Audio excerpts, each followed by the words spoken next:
যে কবে তারা চার্জশিট সাপ্লিমেন্টারি চার্জশিট দিতে পারবে সেটা ওনারা বলতে পারছে না। আমরা চেয়েছিলাম যে তারা একটা টাইমলাইন দিক, কারণ এইভাবে চলতে পারে না। গোটা রাজ্যের মানুষ উদ্বিগ্ন এবং গোটা রাজ্যের মানুষের কাছ থেকে সিবিআই এর প্রতি যে আস্থা ভরসা সেগুলো চলে যাচ্ছে। অতএব আমরা একটা টাইমলাইন চেয়েছিলাম, কিন্তু টাইমলাইনটা ওরা দিল না। এটা আমরা তাদেরকে ধিক্কার জানাচ্ছি, এটা ঠিক হয়নি, ঠিক করেনি। একটা আন্দোলনের ফোর্স হিসাবে আমরা গেছি, অথচ একটা টাইমলাইন দেবে না, টাইমলাইন দিতে পারবে না, এরকম কোনো ব্যাপার মনে হয় আমরা মনে করি না। এবং হতাশা।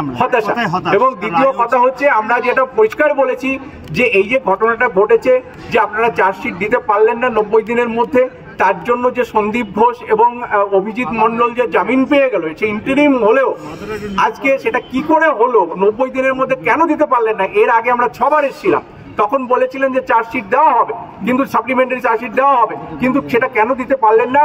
এই মর্মে একটা বিবৃতি আপনাদেরকে দিতে হবে, স্টেটমেন্ট দিতে হবে। আমরা লিখিতভাবে সেটা জানিয়ে এসেছি এবং তারা উনি বললেন যে আমি এর অথরিটি নই, আমি এটা তার ওপরওয়ালাদের দেব এবং তাদের দপ্তরের যারা হচ্ছে স্পোকসম্যান আছে তারা এটা দেখবেন বিষয়টা।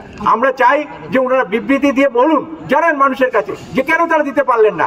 আজকে 6 মাস ধরে, আমরা 4 মাস ধরে আন্দোলন করছি, রাস্তায় আছি, আমরা 6 বার এখানে এসেছি, আমরা একই কথা আমাদেরকে বলে যাচ্ছি যে তারা হচ্ছে চার্জশিট দেবে, কিন্তু এখন বলছি যে তার দিতে পারলেন না, অনেক টেকনিক্যাল জিনিস রয়েছে। তাহলে টেকনিক্যাল জিনিস তো আছে বলেই তো তোমাদের কাছে এসছে, সিবিআই এর কাছে এসছে, তাহলে কেন তারা তোমরা দিতে পারোনি?